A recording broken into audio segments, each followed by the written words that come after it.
warns masturbation mistakes after 60 that are silently harming older men. Have you ever wondered if something as private as masturbation could quietly be impacting your health, especially after 60? In fact, a growing number of doctors are sounding the alarm. Certain habits that once seemed harmless or even healthy can slowly, silently damage your body and your mind in your later years. Yes, even masturbation. Not because the act itself is bad, but because most older men were never told that the rules change after 60. Your body isn't the same as it was at 30. Your hormones shift. Your blood vessels behave differently. And your prostate? It becomes a much more sensitive player in your overall well-being. Yet, despite all these changes, very few men ever get the memo. And even fewer are willing to talk about it. Until it's too late. So today, we're pulling back the curtain. Because if you, or someone you love, is over 60, you deserve to know the truth, the 3 biggest masturbation mistakes men make after 60. And how they may be silently harming your energy, your heart health, your prostate, and even your ability to enjoy real intimacy.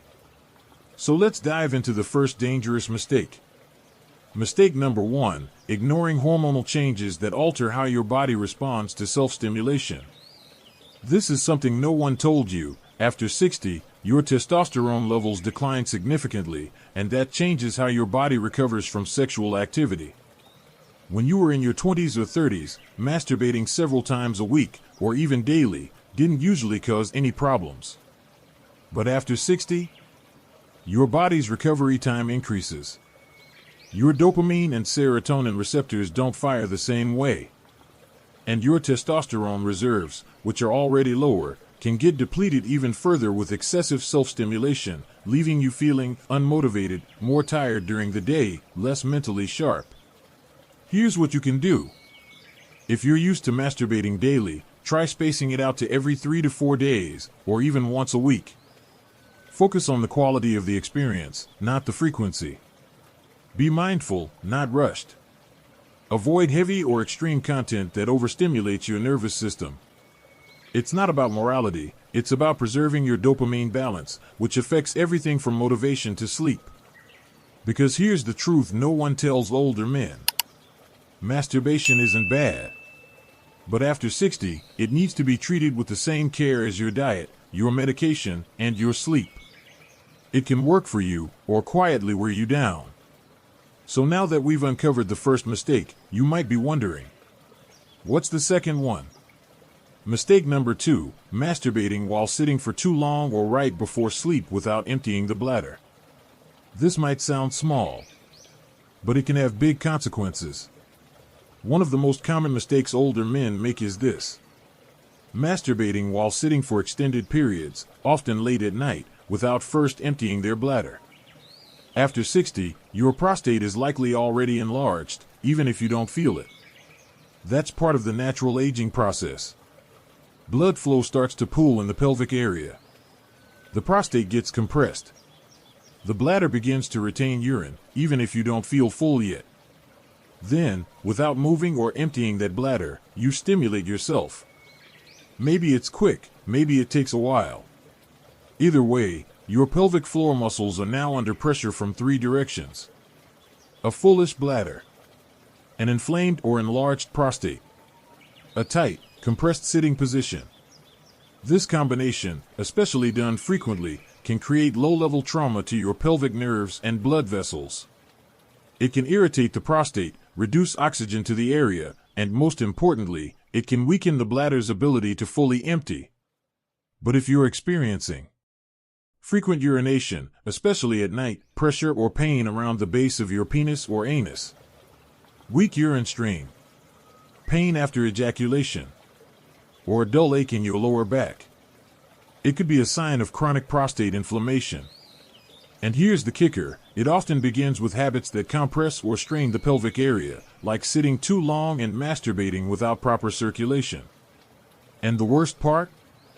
Most men don't even realize these symptoms are connected to their nightly routine. They just think they're getting older. How to fix it? Simple adjustments to protect your bladder and prostate. You don't have to give up your routine. You just need to tweak it before things get worse. Here's what top urologists recommend.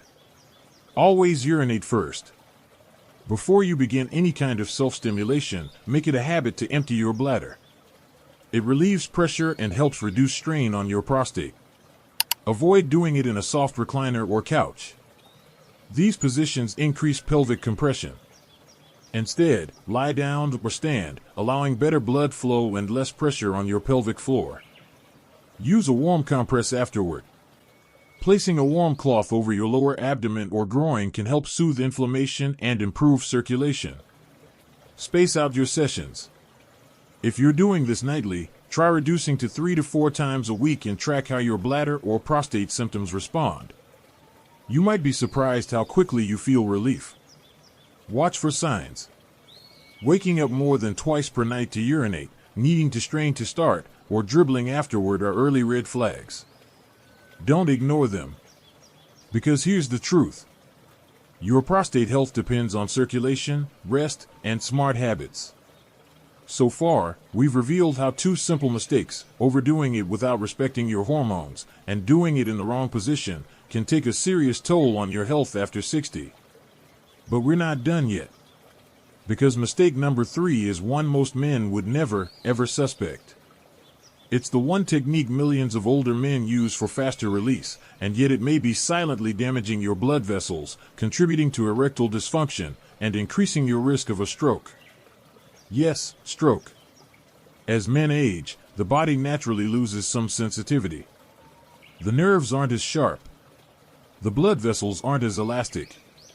It takes more time, more stimulation, and often more pressure to feel the same intensity as before.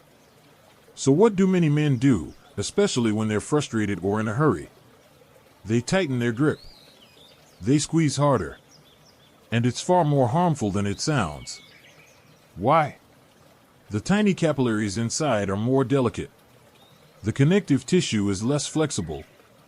Over time, this excessive squeezing can lead to nerve desensitization, microtears in blood vessels, loss of spontaneous erections, and in extreme cases, even venous leakage, where blood flows into the penis, but can't stay there. But that's not even the most alarming part. It's the same dangerous spike in internal pressure that happens when you strain too hard during a bowel movement. Here's what it does. It spikes your blood pressure instantly. It puts strain on arterial walls, especially those already hardened by age. And it can, under certain conditions, trigger a transient ischemic attack or mini-stroke. Symptoms: dizziness, loss of vision, short confusion spells, or temporary numbness. Some men don't even realize it happened until it happens again, worse. So how can you protect yourself without giving up intimacy or pleasure? Here's what top urologists and men's health specialists now recommend. Ditch the death grip. Use a light, consistent touch that mimics natural arousal. If you can't feel as much, focus on building arousal through fantasy, breathing, or external stimulation, not force. Avoid holding your breath. Always breathe deeply and rhythmically. Straining while holding your breath spikes blood pressure fast. Stimulate in a relaxed state. Avoid times when you're already tense, stressed, or pressed for time. The goal is calm, gradual build-up, not urgency. And finally, listen to your body. If you feel pressure in your head, shortness of breath, chest tightness, or dizziness during or after, stop immediately and get checked. Those aren't normal aging signs. They're red flags. With just a few small shifts in habit and mindset, you can protect your body, preserve your pleasure, and enjoy a healthier, more vibrant future, even into your 70s, 80s, and beyond. Because yes, pleasure can be part of longevity. But only when it's done with wisdom. If this message made you think differently about your health, please like, share, comment below with your questions or experiences. And we'll see you in the next video.